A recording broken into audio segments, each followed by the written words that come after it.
So,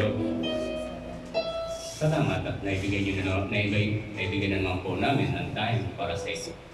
Hindi po ito naagaw ni Sita. Hindi ito naagaw ng makamandong bagay. Lord, lagi niyong pinaunawa sa bawat isa sa amin. Kayo ay Diyos na buhay every minute, seconds ng aming buhay. Hindi lang po sa loob ng panambahan na ito, pagpus sa labas ng panambahan. Lord, kailangan namin, patuloy mo kaming uwagin na inyong dakilang pag-ibig. Nang patuloy namin kayong hanapin at patuloy namin mapapagana ng pagtawag sa bawat isa. Lord, patuloy palambutin na matitigas namin ang puso ko. Lord, hayaan niyo kami na huwag maging stagnan sa pananampalataya namin sa iyo, nang hindi ito ikatuwa ni Sita. Lord, sa pagkakataon, pinapupurihan na namin kayo bilang aming dakilang tagapagligtas, bilang dakilang magagamot, bilang provider at tagamingan. Lord, yo ay Jehovah-Rapha, Jehovah-Jireh, Lord, King of Kings. Lord, kayo pang may likha ng langit at kung pang mag-isa sa katuwa. Lord, ito kami sa iyong harapan, napapakababa. Humihingi ng kapatawaran sa aming mga nagawang mga pagkakasarap. Pagkukulang namin sa iyo. Sa mga nabanggit ng aming labig na isip ng aming isipan, hindi po kalugod-lugod. Ito may sinasadya o dinasadya pagkakasarap. Lord, turuan din niyo po kami ang makapagpatawa sa nakakasala sa amin. Nang turuyang matamo namin ang kapatawaran at mumula lamang po sa iyo. Lord, maraming salamat sa pangunguna niyo po sa akin sa oras. Lagi kong kailangan, Lord, patuloy mo itago sa iyong likuran at kayo po ang mangusap sa aking harapan. Gamitin niyo nga lang aking dila kay broadcast kung nang tama ang nais mo ipag-broadcast sa akin. But Lord, kailangan po namin tumimo ang mensaheng pararating niyo po sa bawat isa sa akin, sa po ng aming pamilya, sa po na makakapakinig ng live video na ito about preaching po ng Jesus Christ. Nang mapagtanto namin na may Diyos na buhay sa amin bawat isa sa akin. Maraming salamat pagkakataon. Isa namang katagumpayan ang binahagi ng sa bawat isa sa amin. Sampo ng aming pamilya, mag-isa mga nakakapagulong na ito. At salamat sa pangunguna niyo po sa akin. Salamat at pinupuspos niyo akong dakilang pag-ibig. Kailangan po namin, patuloy mong tulungan mag-grow ang pananampalataya namin sa bawat isa sa amin sa inyo. Sa pamagitan ng inyong Holy Spirit, Lord. Nang matiyak po namin, nasa amin ang kaligtasan, nang matiyak po namin, mapasama kami sa rapto na gagawin at hindi kami iwanan dito sa mundo aming ginagalawan. Hindi na po namin maranasan ang great tribulation. Hindi ko namin alam kung kailan kayo babalik. Basta pinaunawa niyo po sa bawat isa amin, nalalapit na po ang ibig. Nagiging pride po na po ang mundo namin ginagawa. Masalamat sa pagkakataon na ito po sa amot. Daming dalangin, pasasalamat pagkakita po sa inyo at pagsamba sa pangalan po na yung mahal bugtong na Jesus Christ, bagay sa walang samong paggabay po ng Holy Spirit sa pati sa amin o ito sa mga hari. Amin. Amen. Amen. Amen.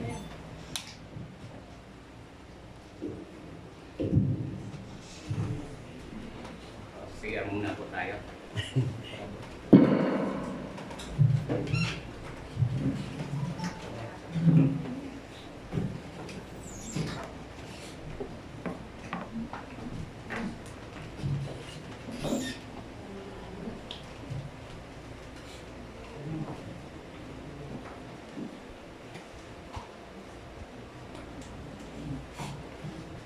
So, glory to God at praise po ba tayo? Amen. Naramdaman po natin ang presensya ni God.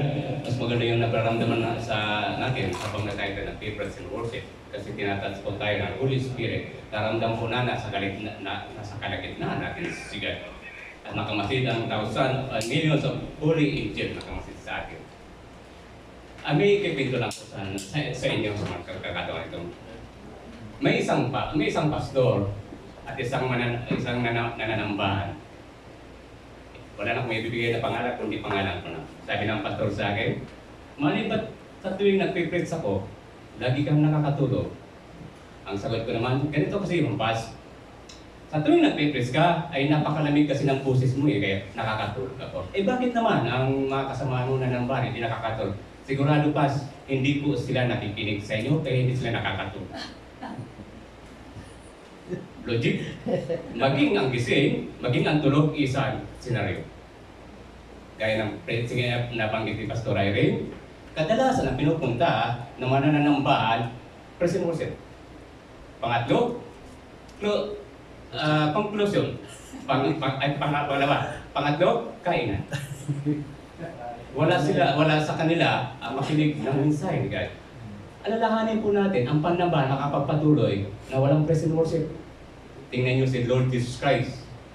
Nung namamalakaya sila, nagtuturo ng mga kaluluwa. Walang praise and worship kasama roon. On the spot, mensahe ni God. Napakahalaga po ng mensahe ni God. Baliwala po kasi pagbabasa natin ng Holy Bible kung wala nagtuturo po talaga. Kaya nga sina Pedro at lahat ng mga apostol niya para sa mga kaluluwa. Gentile na maging kulture. Now, may tatanong lang po sigad sa atin. Nanatili ba tayong anti-Christ sa harapan? Hindi ka? Bagamat tayo na nanambahan? May bubrugas lang po sigad sa atin. Iwasan ang iyong dila sa masama, talikuran ang masama at mabuti. Hanapin ang kapayapaan at ituloy. Kung babasahin po natin ang awit 34, awit 34, 12 to 16, and then magkaroon ng mabilis, mahaba po ito pero paliwanag na lang, magkaroon mabilis na kamay, dali sa puso, huwag iangat. Huwag ang iingat ang iyong kaluluwa sa mga Diyos-Diyosan. Huwag manumpa sa kasinungalingan. Ganun din po sa awit 24:16. Isa lang po ang minsan. Hindi ka. Now, about Antichrist. Paano nagsimula ang pagiging Antichrist ng tao? Nagsimula ito sa pagiging Antichrist sa pamamagitan ni Eva. Nalinglang siya sa pamamagitan ng paglinglang ni Satan sa kanya at dinamay niya. Mas matinding naging Antichrist si Adan. Bakit? Siya binigyan ni Lord Jesus Christ, ni God, ng paalala. Subalit, nadali siya ni Satan. Na damay po tayo hanggang sa huling henerasyon. Now, sa pamamagitan ng nagsisimula ang pagiging yun. And then, magkaroon ng malawang pagpaparusa si God sa mga sanlibutan dahil sa ating patuloy na pagiging Antichrist natin. Kaya lalo na sa ating tayo nakakilala sa Kanya, patuloy malayo tayo sa Kanya. Yung sabi natin, buong naging Christian. Subalit, wala naman sa atin, wala tayong pinagkaiba sa Katoliko at mga Muslim. Wala tayong pinagkaiba. Pero magkakaroon tayo ng pagkakabay kung totohanan tayo, tinatanggap natin si Lord Jesus Christ at nagpapasakop tayo sa Kanya. Walang pag-ibot, walang pag-aalinlang. Alam niyo ba na may 33 katawagan sa Old Testament about Antichrist? At sa New Testament ay 13 katawagan about Antichrist. Pagiging Antichrist natin tao kay God, so may kabuuang 46 katawagan ng pagiging Antichrist sa buong Holy Bible. At kung saan may 39, hindi pa kasama rito, bakla at tumboy. At may binigay si Lord Jesus Christ, at kung saan may 13 kasangkapan, may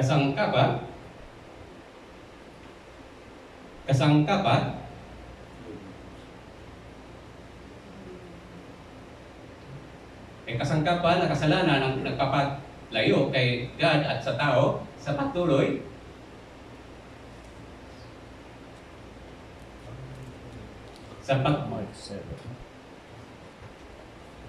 nagpapalayo kay God at sa tao na patuloy nating ginagawa kung patuloy tayong malayo kay God.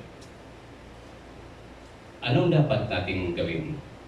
May patunay na may 13 kasalanan sa Biblia nagpapalayo sa atin kung isa sa buhay natin. Marcos 17:21-22. Sapagkat sa loob ng puso ng tao lumalabas ang masasamang pag-iisip. Una-una dito pagsisinungaling, pagkikiapid, pagnanakaw, pagpapatay, pangangalunya, pag-iimbot, kasamaan, pangdaraya, kahalayan, inggit, panidira, ng puri, pagmamata sa kamangmangan. Ang mga ito ay nakapaluo sa pagsisinungaling sa harapan ni God kung tayo ay nananampahan. Palala, mas mabigat ang kaparusahan na ibibahagi ni Lord Jesus Christ sa ating mga nakakilala kaysa doon sa hindi nakakilala. Now, tanong, tayo ba ay nanatiling Antichrist? Muli ipinababanggit ni Lord Jesus Christ, tayo ay makakaalam niyan sa harapan ni God.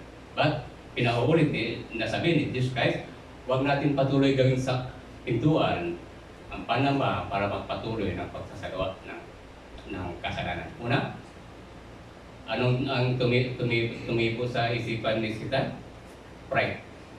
Nagiging prideful ni Satan, nagrebelde siya sa kay God. Ano nakapaloob sa pride? Una, pagsisinungaling. Sa ating manala nito, tayo lang po nakakalam at si God kung tayo nagsisinungaling kay God. Ano nakapaloob sa pagsisinungaling? Una, tawag ng laman. Pangalawa, tawag ng salapi. Pangatlo, tawag ng dila. Nung first week ng April, may tumawag sa akin, isang kapatiran sa kabilang panambang na kamiyembro sa ACTS. Tanong niya sa akin, Kuya Manny, kailan ba ang anniversary nyo? Tanong ko, hindi ko alam kasi hindi ko alam kung makakaroon kami anniversary. Kinukontrol pa namin yung birthday kasi pinapagawa namin tanambang.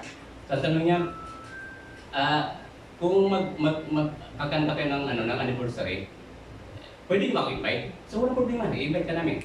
Now, ang tanong ulit, kaya Manny, pwede ko makuha ang contact number ng isang kapatid, hindi ko pa pangalanan ng kanyang pangalan. Isang kapatid, sister. So sabi ko sa kanya, ba't mo kukunin kasi hindi ako nagbibigay ng anumang contact ni naman kasi private yan. So, sabi, ganun ba? So, ang tanong ko, ano mo ba yung sister na sinasabi mo? Sabi pa ba? Ang sabi niya, kaibigan ko, tapos pinaliwanan ko paano naging kaibigan. Pinakilala raw siya nung umatin tayo sa anniversary ng ACT. Okay? Ang tanong ko, bakit mo hinihingi ang contact number ng sister namin? Niligawan mo ba siya? Ang tanong niya sa akin, anong sagot? Kakaiba ka talaga, Kuya Manny. Sabi ko, frankly speaking lang ako sa'yo. Frank akong usap, ay nagkikipag-usap sa'yo. Naman tanong, i-invite mo ba siya? No. Bakit? Ang layunin niya, hindi. Para kay God. Tandaan po, kung tayo makakaroon, kung nais natin magkaroon ng partner, hilingin natin ito kay God. Kasi kung ang pride ang ating pairalin, kagustuhan na natin, suyuin yung tao na gusto natin, tawag ng naman. Hindi tawag ng pag-ibig na nakaayon sa kay Lord Jesus. Kaya pinangunawa dito, mula Pastor Bernard, Pastor Irene, Senator Dorothy, maging ako, sa mga lehitimong nandito na, alam po namin kung sino ang pumapasok sa panambahan na ito. Na ang motibo na nila ay ipagpatuloy, una-una, tawag na naman. Alam po namin, may mga napupunta rito sa panambahan na hindi pinapayagan sa kabilang panambahan para ipagpatuloy ang paggawa ng kasalanan about sa tawag na naman. Hindi po namin papayagan ito. Tandaan po natin, itong panambahan ni God ay ito ay hospital ng ating kaluluwa at hindi ito hospital ni Satan.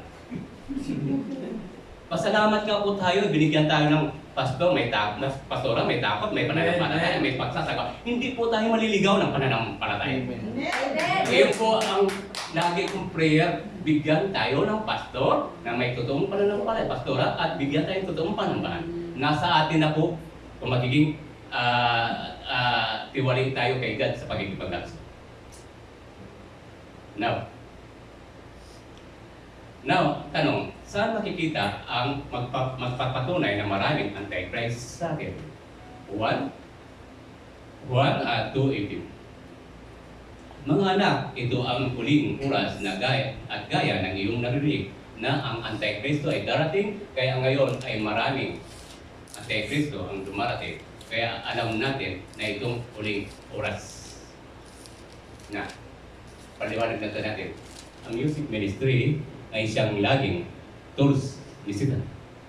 Kaya sabi natin kanina, mas pinakamahalaga sa isang panahon ang preaching, hindi ang music ministry. Hindi sinasabi natin walang kwenta ang ministry. Iyon po, ang music ministry, iyan po ini-invite yung Holy Spirit. May touch tayo. Magkakumbine po yan, hindi po ipatiwalay. Pero ang music ministry, ang siyang tools ni Satan. Tandaan mo natin, ang trabaho ni Satan ay taga-worship siya, taga-alay ng awit sa Diyos Amang Hari. Kasi nagbibiltis siya. So, kaya lagi niyang ginagamit, music ministry. May pupunta sa music, magkahanap, magtutugtog ako. Kakanta ako. Pero may masamang intention sa panambahan. Tawag na naman. Prangkang usap po tayo. Sabi nga ni God, maging burdi kayo. Sabi ni God, mag-iingat kayo sa matatamis ang dila. Marami po nito, si God, hindi nakatingin sa dami ng nananampalataya na papasok sa panambahan, but si God nakatingin sa quality ng pagtuturo, sa quality ng nananambahan. So, malinaw po sa atin yun. So, now, conclusion na po tayo. Diba? Kaya sinabi natin kanina, buti nagugulat kayo. Kasi sa akin, kapatiran tayo, gusto ng conclusion. O, diba? Nagulat ko, nagising kayo. Pagsalamat kay God. So, naunawa na natin na maging tutuhanan tayo sa pagpasakop na. Huwag natin sasayangin ng mga panahon. Hindi natin alam, bukas mawalan tayo ng buhay. So, kawawa, kaluluwa natin. So, tuwa lang ni Satan sa atin. So, yun ang pinaka-debe. Ang topic na binigay sa atin ni God, seeking God heartily. Diba?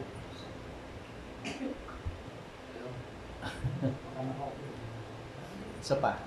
Okay. Yan. Isa pa po. Yan. Hindi. Seeking verse na binigay po ni God, Psalm 119, 10, 11. Thank you po.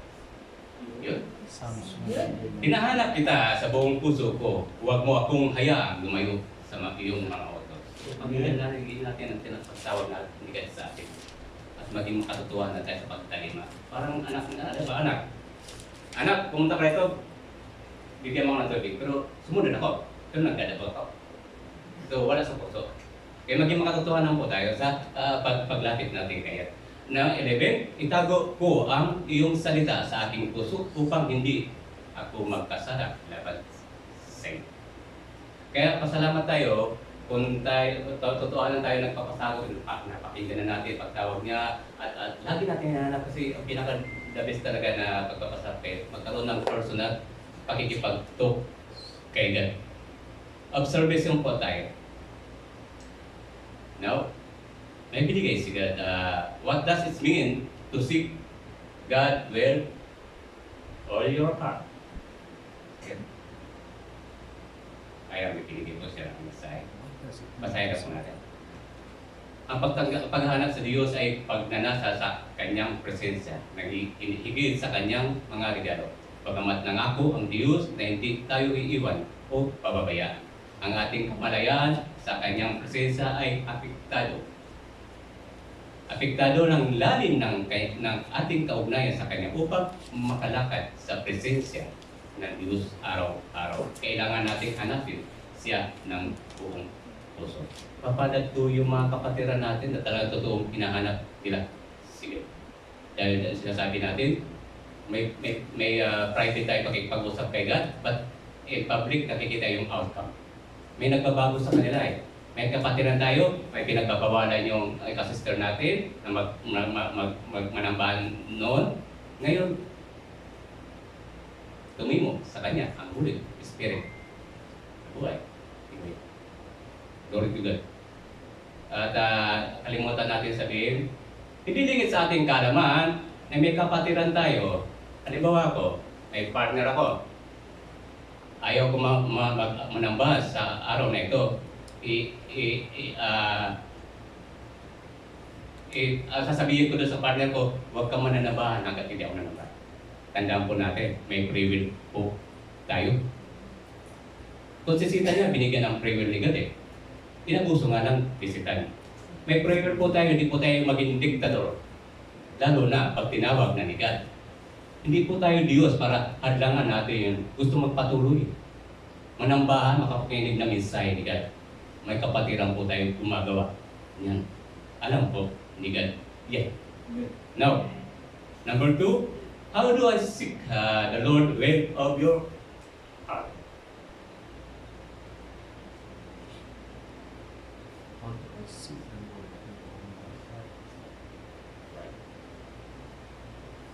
Ayun. 14 ways to seek the Lord. Then, number 1, by praying. By praying to Him. Jeremiah 29:13.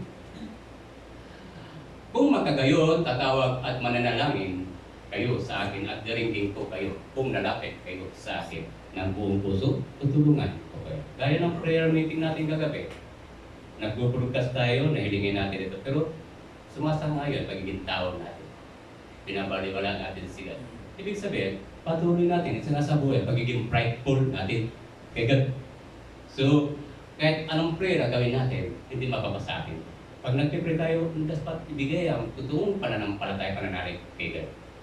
So, namata sa atin ang anumang kahilingan natin. Higit sa lahat ang ating kaluluwa, pag-pray po natin na mapasa atin ang kaligtasan, matagal ang ibinahagi sa atin. Hindi God. Now, number 2 po tayo. By praising and worshiping Him.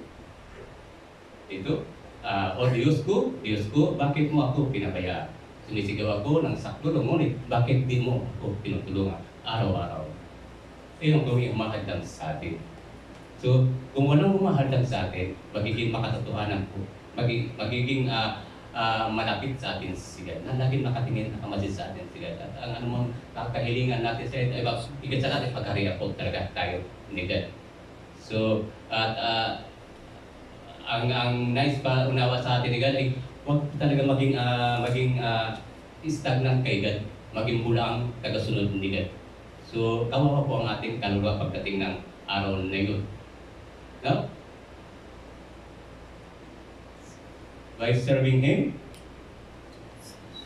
with all-hearted devotion and with willing mind. At ikaw, Solomon, na anak ko, ikilalanin mo at paglingkuran ang Diyos ng iyong Ama, ng buong puso mo at isip. Dahil nakikita ng Panginoon ang bawat puso ng tao na nalalaman niya ang ating layunin at pag-iisip kung lulog sa Kanya. Tutulungan ka niya, pero kung tatalikod ka sa Kanya, itatakwil. Okay. Si Lord Jesus Christ may mahabang pasensya. Pero kung hinayaan natin, patuloy tayo maging malayo sa'yo, bagamat nananambahan tayo, ang mahabang pasensya ni God, aalisin ni God yan, tuluyan ng lalayuan, mapunta tayo sa place. Sino gusto mapunta sa place ni Satan? Now, by doing good.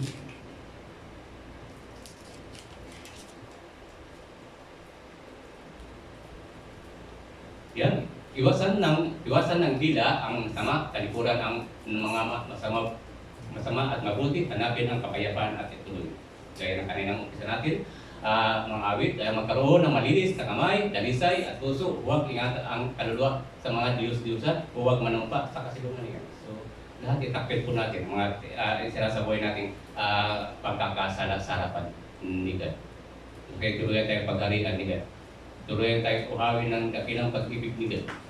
So, kahit saan tayo naroon, ano mga ginagawa natin, ay nandun si God sa atin. So, huwag na natin pagmatigas na natin puso.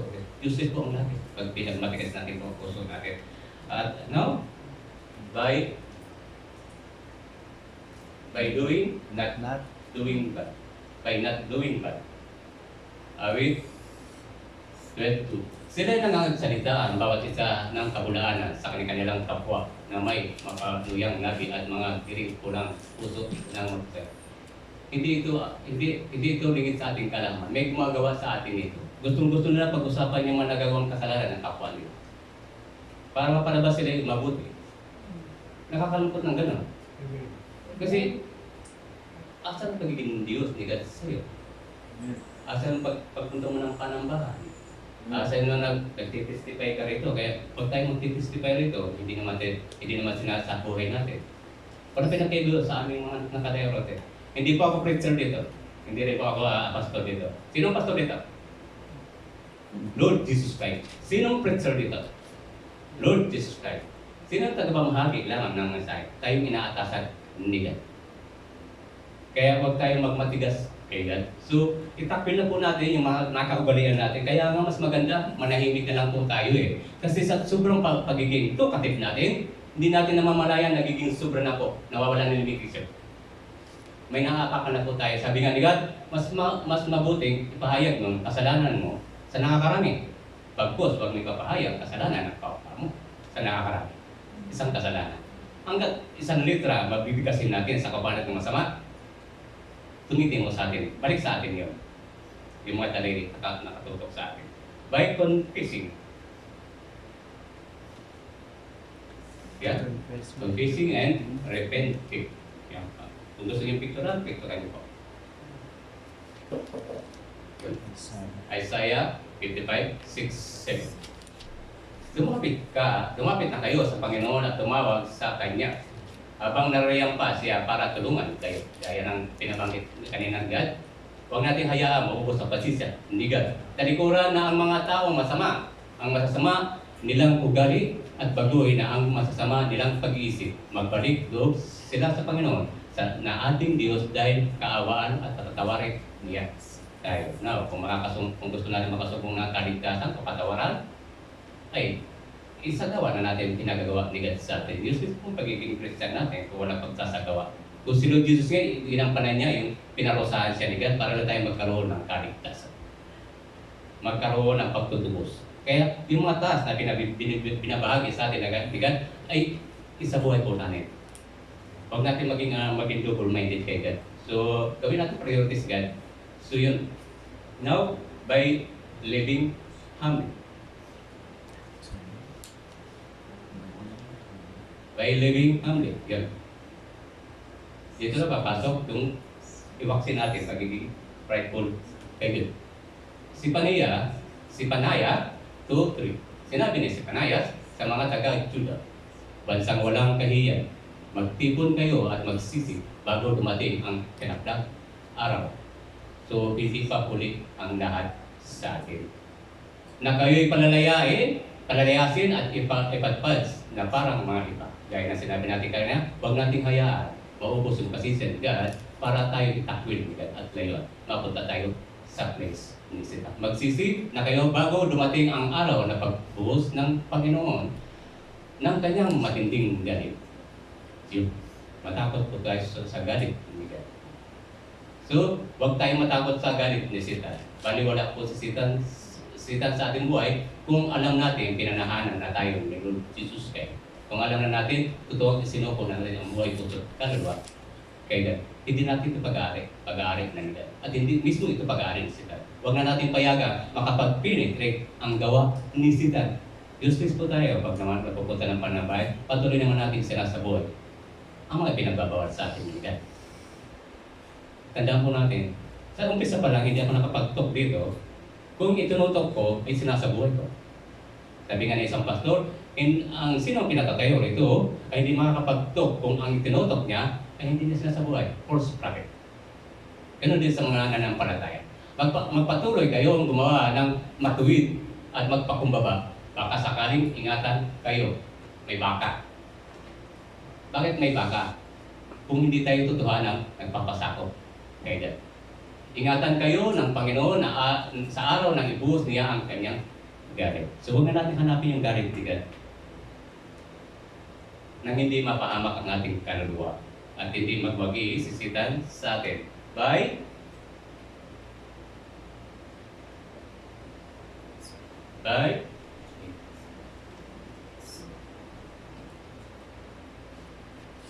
expecting you find and see reward. Kung hindi tayo sumasampalataya sa Diyos, hindi natin siya mabibigyan ng kaluguran. Tama yung malayo na natin yung malayo sila sa ating mga Holy Spirit. Yung nag-present worship pa lang maramdaman mo yung presensya. Holy Spirit, inano ng music ministry. Kaya nga pray natin, maging makatotohanan na yung nasa music ministry para yung Holy Spirit isin sa atin ni God. Itas tayo ni God habang nagkakantahan. Ibig sabihin, nasa kalagitnaan natin, si Lord Jesus Christ, na totoo ay mga holy angels sa atin. So, now, hindi tayo sumasampalataya sa Diyos, hindi natin siya mabibigyan ng kaluguran sapagkat ang sinumang lumalapit sa Diyos ay dapat sumasampalataya may Diyos na nagbibigay ng gantimpala sa nananalig sa Kanya. Paano tayo makapanampalataya? Tuloy ang iwaksi at pagiging prideful sa ating mga buhay, puso, kaluluwa. Nang sa gayon, mapagtanto natin, maramdaman natin na pinupuyos na nga tayo ng dakilang pag-ibig ni God. Now, punta po tayo sa by fasting. Ito po yung about kay Daniel. Daniel, 9:3, dahil dito lumapit ako sa Panginoon Diyos at nanalangin. Nagayuno ako, nagdamit ng sako at naglagay ng abo sa ulo. Ano yung nagdamit ng sako at naglagay ng abo? Pagpapakumbaba kay God.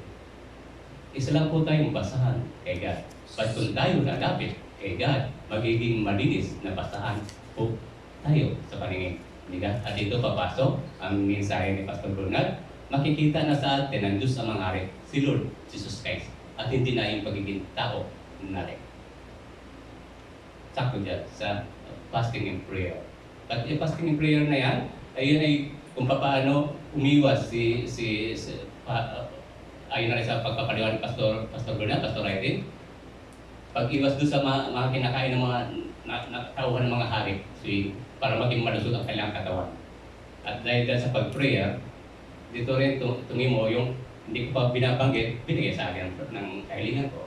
Sim na ni Daniel, isang araw pa lang, 21 days, nag-struggle sa panalangin, but binigay na sa kanya ang kanyang kahilingan. So, ganun po tayo, dapat maging makatotohanan po tayo. Pagiging prideful natin, taligdan na natin. So, wala akong pinta sa iyo harapan doon kung mananatili akong magiging prideful sa iyong harapan. Now, in obeying His word.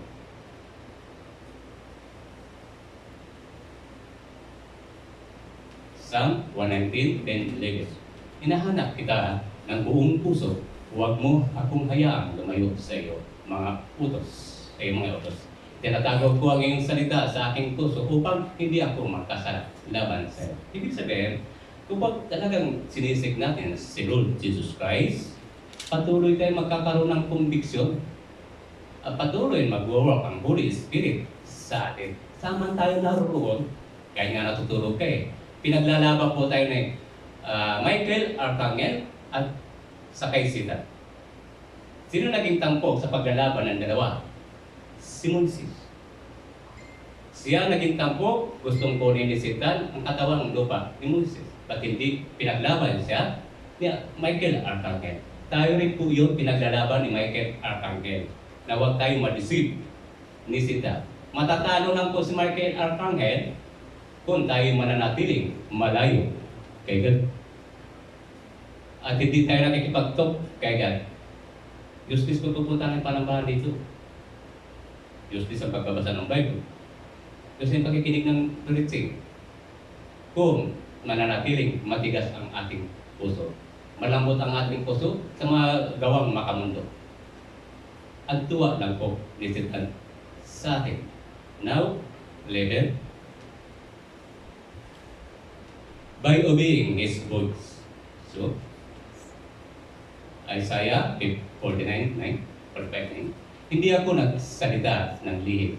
So, ibig sabihin, bukal po si Lord Jesus Christ.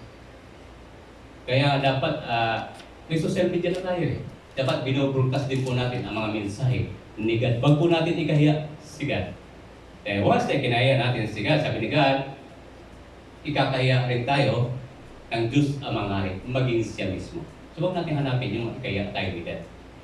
Ipagmalaki natin si God sa ating mga buhay, sa pamilya natin. Sa akin lang mismo, katigasan ng puso ng pamilya ko. Kung unti-unti na po siya nalalambot. Walang matigas na puso ang hindi mapapalambot. Hindi God. Ipagpatuloy lang ilapit natin sila. So, now, hindi ko sinasabi sa mga lahi ni Chico na dumulog sila sa akin, na wala naman silang natatanggap sa akin. Sabi, ang lahat ng utos ni God, may promises, kaya may 7,000 mahigit, may 8,800 din promise sa buong Budiya. Dalawa, tatlo, may promise sa ating mga puso. Pangungunahan po tayo ni Lord Jesus. Sinasabaw natin mga mensahe ni God na isasagawa natin. Na wala naman silang patatanggap sa akin, ako ang Panginoon ang sasariat ng katotohanan. Bukal po mag-talk si God sa atin. Pero bukal din ang magiging kaparusahan niya sa atin kung tayo nagiging nanatiling stagnant kay God. Patuloy natin siyang minumak, tinutuyak. Kaya nga may krus eh. Pagpapaliwanag sa cross, tanda ng kasalanan na ipako na ni Lord Jesus ay pagpapahirap sa Kanya. Huwag na natin itong baklasin pa sa buhay Sabi niya, sa pinagpatuloy ang paggawa ng kasalanan, patuloy niyo ako ni pinaparusahan. Now, wait tayo. Okay.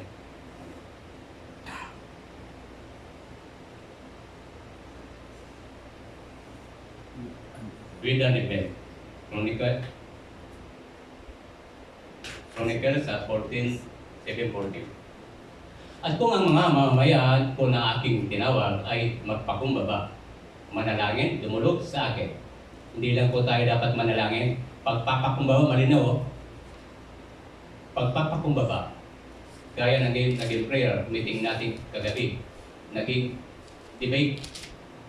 Ang sabi ni God, huwag na natin bigyan ng katwiran ang anumang paggawa ng kasalanan. Iisa lang dakilang katwiran, si Lord Jesus Christ mismo. Hangad tayo ng hangad na mga blessing na hiningi natin. Subalit, patuloy naman tayo malayo kay God.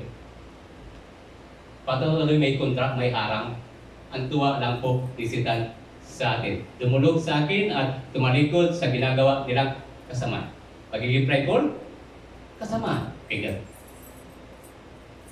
Isip na po natin ang pag-ibig ni God. Nasa tumimo sa ating mga puso at tayong magawa natin magpakumbaba kay God. Huwag na tayong matigas. Mapupunta tayo sa place ni Satan pag tayo matuloy na matigas. Kaya nga may hospital eh. Hospital ni God, hospital ng ating kaluluwa at katawang lupa. Kaya nga sabi ni Pastor Bernard, kailangan nag-work, Holy Spirit, spiritual man, and katawang lupa. Magkakaugnay silang tatlo. Hindi po pwedeng dalawa lang. Hindi rin po pwedeng isa lang. Tatlo dapat sila. Gaya ng Diyos Ama, Diyos Anak, Diyos Espiritu. Now, pagpalain at uulit at pagpapalain ang kanilang lupay. Yung ating sambayanan. Now, with all your heart. Sabi niya, maging makatotohanan po tayo. Huwag na tayong magmatigas kay God. Jeremiah 29:30. Kapag hinahanap ninyo ako inyong matatagpuan. Kung buong puso ninyo akong hahanapin. Down to earth, ika nga. Lord, isa na akong basahan sa inyo. But ito ako, Lord, itinataas ko kayo sa aking buhay. Ang lahat ng mga kahilingan ko, higit sa lahat, ang binigay yung kaligtasan ay hindi na ito mawawala. Papapasa akin na po ito. Dapat ganun po tayo may pagpakumbaba at pagpapasalamat kay God. Kung buong puso ninyo akong hanapin. Yun, na isang promises ni God sa atin. Now, with all your life, mga awit 37, 3, and 4, 5. Sa Panginoon mo hanapin ang kaligayahan at ibigay niya sa inyo ang nananais mo. Kaya nang pasimulan natin kanina, kung nais natin magkaroon ng partner, kay God. Huwag ang katawang lupa natin. Magkakasala lang po tayo. Hindi lang sa katawang lupa. Usaping salapi. Punta ko sa panambahan na yun, alam ko may mayaman dun. Makakairam ako ng pera doon. Ang masama pa ito, nauso sa social media, na-i-block pa ako. Hindi na nakilala. So, masama ano. At may mga senaryo pa. Pagka ng pandawan, hingi ng prayer. Pag naging matagumpay ang prayer, nawala sa panambahan. Isang verse kay God. Tanda po natin, may dalawang blessing. Kay Satan, nagmumula. Kay God, nagmumula. Yung sinasabi natin dapat maging legal workers tayo rito, magmumula kay God ang blessing. Pang matagalan na blessing, nanghihingi natin mapapasatin. Now, kung nananatili tayong illegal workers sa bansa nito, ang blessing na tinatamunan, nagmumula kay Satan. Dapat ito, unawa po natin. Ay, gusto ko, may marami akong part-time job. Tandaan nyo rin, unang ko trabaho, part-time job. Doon na ako nagkaroon ng bahay eh. Pero ang hiningi ko ron, Lord, gamitin mo ako, i-share ko, blessing, eh binigay nyo sa akin. Nung lumilipad na ako rito. Ibig sabihin, may blessing. Pero dapat yung blessing, dapat naunawan mo. Kaya nga, sinasabi ni God, mensahe ni God, ang anumang bansa ay iyong maaaring iyong tirahan. Subalit kailangan niyong sundin ang mga batas ng bansang inyong tinaturunan. Bakit? Walang gobyerno na hindi nanggaling. Kaya dapat, kung gusto nating i-place, ibigay yung mga kahilingan pamatagalang work, makapagsuporta sa pamilya, magkaroon tayo ng prayer with action. Yun, the best. Hindi mo natin pwede paghiwalay yun. At agad sa lahat, iwasan natin, panipisin natin. Hindi natin masasabing prideful kasi nasa ano tayo, nasa natural sin na tayo. Pero mapapanipis natin yung pagiging prideful natin. Magkasalaman tayo on the spot. Makakingin tayo ng kapatawaran sa'yo. Kung naging prideful tayo, okay lang tayo magkasala. Walang pakikipag-usap kayo. Hindi natin kilala sila. So, yun ang kaibahan ng pinanipis natin yung pride natin at yung kumakaba yung pride natin. Kaya di ba pag nag-pride kayo ng pride chicken, nasusunod pag na-order. Ginagawa nito si Kristo bilang Panginoon. What are the 7 principles? Ayan. Pagpapakumbaba at pag-aayuno, taimtim at madalas na panalangin. Huwag po natin katamaran ang manalangin umaga at hapon. Kahit nasa work ka, pwede kang magbanggit. Hindi mo kailangan na makahabang usap eh. Yung on the spot na pinagpapasalamat mo at hinihingi mo on the spot, sabihin kayo. Pagtanggap sa salita ng Diyos araw-araw, pagsisisi. O lahat ng nagagawa natin, walang oras na nakagawa tayo ng kasalanan eh. May kasalanan na sinasadya, may kasalanan hindi sinasadya. Ang masama na ito, alam mo natin kasalanan, sinasadya pa natin. Pagiging prideful kay God. Pagtitiyaga at paghahanap sa Diyos ng may mahabang panahon. So, gaya ng pinaunawa nito ni God, na may mapagtagumpayan natin ang provision ibinigay na sa atin ni God hanggang sa ating kahuli-huling buhay. Ang mapunta sa ating pangalawang buhay ni God. Mapunta tayo sa kaharian ni God. Naway mapagtagumpayan natin paalala muli ang provision binigay na. Tinawag na tayo ni God eh. Undasap binigay na yung provision sa atin. Para sa pag-apply ng trabaho, hindi ka mag-regular kung hindi ka pumata sa provision 3 months. Si God, habang may buhay tayo, provision ni God. Kaya wag na tayong bumitaw. Pinagharian na tayo, naramdaman natin pag-ibig niya God eh. Kaya mapapalag, mapatiran na may nakikita sa panglabas nilang pamumuhay araw-araw. May nagbabago. Hindi lang sila nananambahan, pero walang pagbabago. So useless po ang lahat. So Diyos, mababang panahon at pagtitipon sa iba pa para pananagutan at lakas. How do I pray correctly? Gamitin mismo ang prayer ng acts. Pamagitan ng acts. Declaration, adoration, papurihan si God, dakilain, lahat ng pagpapurit kay God ay panggitin po natin. Badin, confession, yan. Humingi ng kapatawaran sa lahat ng mga nagawa natin pagkakasala sa Kanya. Sa isipan, sa salita, yan. Thanksgiving, yan. Pasalamat. Huwag natin kalimutan ang pasalamatan si God. Maliit na bagay na natamo natin, ipagpasalamat natin. Kaya higit sa lahat, lagi na ipagpasalamat yung kaligtasan na ibahagi talaga na. Yung hinihingi natin hinihinging blessing, subalit ibinigay sa atin ng pusa. Hindi pa tayo na mabuhay, may gift na si God sa atin, ang kaligtasan. Supplication. Ito yung mga kahilingan natin sa ating pang-araw-araw na buhay. At huwag natin kalimutan, yung papa sa atin talaga ang kaligtasan. Pag ito lagi nakaremind sa ating puso, mananatili tayo kay God. Hindi magawagi ang gawa ni Satan sa atin. Now, how do I pray correctly? Number 4. Ayun. How do to seek God daily? Yan. Yan. Malit lang yan. So, kilalanin una, kailangan natin aminin kay Jesus na tayo ay makasalanan. Lahat tayo ay makasalanan at ang kasalanan ay naghiwalay sa atin at si Diyos. Diba? Si Lord, paalala natin, nung pinawian si Lord Jesus kay hindi makatingin ang Diyos ang mga kay Lord Jesus Christ. Dumilim ang kalimitan dahil sa kasalanan. Pinako ni Lord Jesus Christ. Ganon din po tayo, kahit kailan hindi makatingin ang Diyos ang manghari sa atin dahil tayo nananatili sa kasalanan. Bakit yung natural sin, nandoon na yun. Pero yung pagpatuloy natin pamumuhay, at pagpatuloy natin gawa ng kasalanan, 39 kasalanan, hindi pa kasama ang tumboy, bakla. Kung patuloy natin sinasabuhay, magiging malayo sa atin. Umamin, umamin, pangalawa, kailangan natin aminin ang mga kasalanan ay tiwala. Tiwala, pangatlo ay magtiwala kay Jesus sa pamamagitan ng pananampalataya upang tayo ay hindi tayo magagawa magtiwala kung nananatili pagiging prideful natin.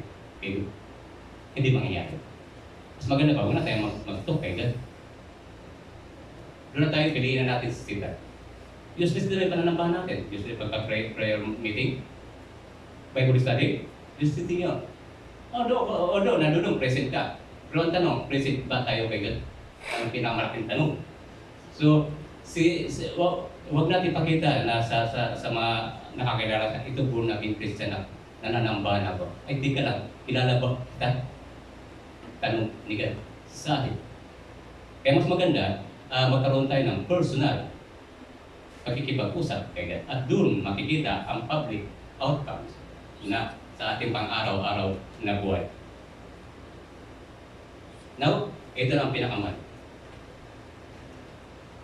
Gusto ng lahat. Conclusion. Buti na lang hindi na namamali ang spelling niya para hindi. Conclusion. Now, Isaiah 55:6-7. Inyong hanapin ang Panginoon samantalang siya'y masusumpungan. Magsitawag kayo sa Kanya samantalang siya'y malapit. So, ibig sabihin, lagi nakarisin sa atin si God. Ang kailangan ng God ay lumapit tayo sa Kanya. Kausapin natin sa Kanya. May pagpapakumbaba sa harapan. Hindi God. Lisanin ng masama ang kanyang lakad at liko ang kanyang mga pag-iisip at manumbalik siya sa Panginoon at kaawaan siya niya. Siya at ang aming Diyos sapagkat siya ay mapagpapatawad. So, ano pa natin gawin? Ano pang gagawin natin? Itong isuko na natin ang buhay, puso at kaluluwa natin kay God. Walang sinumang sumusuka kung gaano kalayo ang langit, tirahan ng Diyos sa lupa. Pero isang tawag mo lang sa Kanya ay sa iyo ay mananatili siya magpakailan man. Safe. So ano pang hanapin natin? Tandaan po natin, mga blessing. Pangalawa na lang po yan. Yung blessing na nakaligtasan, hindi naman natin niya, binigyan niya sa atin. Yan po yung blessing na pang-araw-araw. Pero hindi natin mapapapa sa atin yan kung patuloy tayo magmamatigas. Okay. Tandaan po natin, ang karunungan ng tao, baliwala sa karunungan. Hindi God.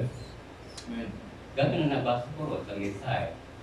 Ang karunungan ng tao, ang sabi ng asawa ko noon, kaya mo po pakisama sa ibang lalaki. So isip ko, makakabuti. Mabigyan ko ng maganda. Kasi nag-iwalya kami. Pero hindi ko alam, may nanliligaw na sa inyo. So sabi ko, kung tayo talaga, tayo talaga. Kasi, karunong tao pinayagan ko siya. Pero ang hiling ko, ako mag-aalaga ng anak ko, ibigay mo sa akin anak ko. Nagkasundo kami. Pero nang basa ko yung mensahe sa Matthew yata o sa New Testament, kung dapat hiningi ko ng patawaran kay God. Pagiging marunong natin, kasalanan kay God. So, kaya, ay naman, 22 years, salamat, 22 years, iwalay ako sa asawa. Natuwa siya, nang tinanong ako, hanggang ngayon, may kinakasama ka na ba? Sabi ko, wala pa. Still single. Nakatunin na ako sa anak mo. Doon siya na Kaya doon na sinabi niya, yung pinatawad na yung pamilya ko, maging ako. So, mas please siya. Ngayon, yung mga preaching natin, Bible study, sinisin ko na. Yung sabi ko, Katoliko, tinatanggap niya. Sige. So walang imposible kaya yun lagi kong prayer Hindi sukatan ng tagal ng panahon. Kasi pagiging totoong pakikipag-usap mo kaya, mangyayari ang lahat. Kaya sa dinais magkaroon ng partner, huwag sa pagiging tao. Ilapit natin. Kaya walang imposible kaya paging makatotohanan na po tayo sa Kanya. Nang hindi tayo tuluyang magpasala sa Kanya. Sino mga dalaga binata? Hindi ko na natanong kung binata yun nagsabi sa akin. At alam ko dalaga yata yung binata. Hindi ko na papangalangin yung sister. Ay, hindi ako yun. Now, challenge. Ganun, pagpapaliwanag natin. So, challenge natin ay ngunit may babala si Jean kasama yung Bibles na binasa natin sa conclusion. Hindi habang panahon nananatili siyang hanapin at tawagin darating ang oras na hindi mo masusumpungan ang biyaya ng Diyos kung hindi yung galit. Ito yung pagiging bulaan natin. Huwag na natin sikapin maging bulaan kay God. Amen. Binigyan na tayong panamahal, totoong panamahal. Ay, dalawang tao, dalawang sul. Bukal pa po binabanggit, pinagpasalamat sa dalawang pastor natin, Pastor Ryan. Binigyan tayo ng pastor, pastora, na totoong pastor, pastora. Hindi po tayo maliligaw ng pananampalataya. Maraming church dito sa Riyadh. Ayaw niya gumamit sa matakit na salita. Kaya sa kanina ni God, mag-iingat kayo sa matatamis ang dila. Kaya sa kanina ni God, si God hindi nakatingin sa quantity na pumapasok sa panambahan. Nakatingin si God sa quantity. Nakatingin si God sa quality ng pagtuturo ng pastor, pastora, ng inyong likod, Sister Dorothy, at incoming pastor. Hindi ko pinagpunta. Glory to God mangyayari. Walang imposibilidad eh. Kailangan maging katotohanan kay God. So, isuko talaga ang ating buhay puso. Kano ba? So, tanong, ikaw kapatid, tinatawag mo na ba siya? Nawa, isagawa. Kung hindi pa ito, yung pagkakataon na mo tawagin siya habang may panahon pa. So, huwag na nating hayaan, maubos yung pasensya ni God. Na hindi tayo ganoon. Hindi ganun. Now, pinaka-final, seek the Lord with all your not broken heart. Full heart. Yan. Yung heart, yung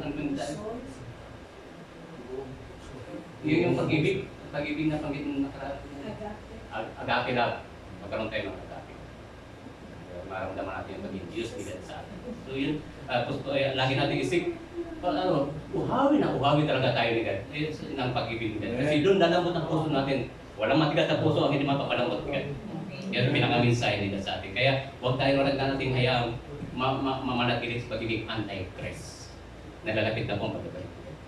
Masalamat sa mga propesya nangyayari na po.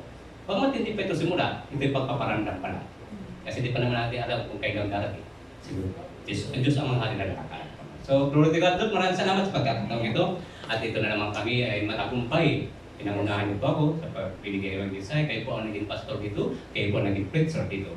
Ginamit lang po ako magpahayag ng mensahe. So, maraming salamat sa katagumpayan. Naway tumimo sa mga puso namin ang iyong mensahe na hindi na po kami matangay tuluyan, bisita. At mapaka sa amin ang kaligtas sa matagal yung binahagi sa bawat isa. 10 naming pamilya, mag-isa nakakapanood sa reptilikas ng preaching po ninyo. In the name of Jesus, at ito po sa salamat pagkakita ko na yung pagsamba sa pangalan ko na yung mahal na bugtong ng anak ni Christ, maging sa walang samang paggabay ng iyong Holy Spirit sa bawat isa sa amin. O Diyos ang mahari. Amen. Amen. Amen.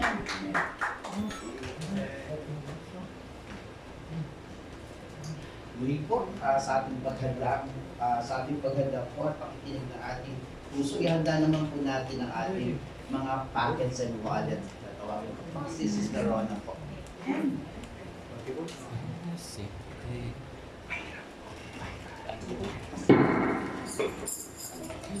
Dito. Are we